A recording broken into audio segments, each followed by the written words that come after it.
The economic palliatives unveiled in the president's speech have received commendations, but experts feel it should have been broadened to ensure more inclusion. Lara Folayan reports. Of the Federal Ministry of Health. The much-awaited reaction from the president on the COVID-19 pandemic finally came with some economic palliatives. A 3-month moratorium is now to be given for loans obtained under the Trader Money, Market Money and Farmer Money schemes. This also applies to loans obtained from the Bank of Industry, Bank of Agriculture and the Nigerian Export-Import Bank. What I would want to see happen is a situation where the implementation takes into account the fact that there are people too that are not captured in these schemes. And that's why the issue of moratorium on federal government funded loans should go beyond just the people that have taken federal government loans.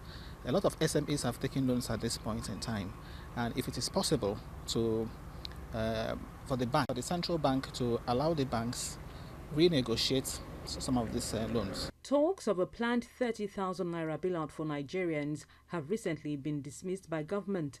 But the society's most vulnerable are to get immediate cash payment of 2 months conditional cash transfers. It's not possible for government to pay even 5,000 per individual in this country today. It's not possible, really, because we don't have that kind of money. So we need to talk about things that are possible for government to do. We need to look inwards and see all those aspects of our fiscal expenditure we need to cut down right now, and drastically too. Even the idea of giving 30,000 to everybody, every Nigerian, again, is not. I don't think is feasible. It's not feasible because you don't have the data. Even if you say the money is for those that have BVN, okay. Again, there are a lot of Nigerians too that are not, financially included.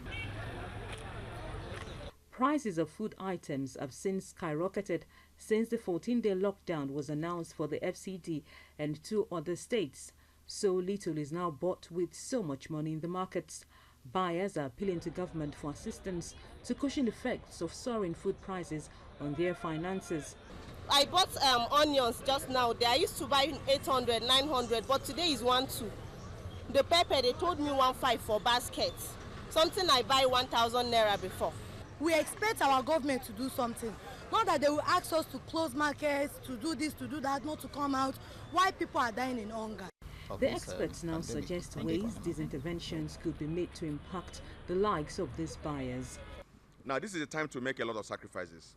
If there are amounts called security votes, today we can call it emergency votes and move the whole of that money into creating palliatives for the people of that particular state. The problem we're having in the country is the fact that everything, we expect the federal government to deal with it.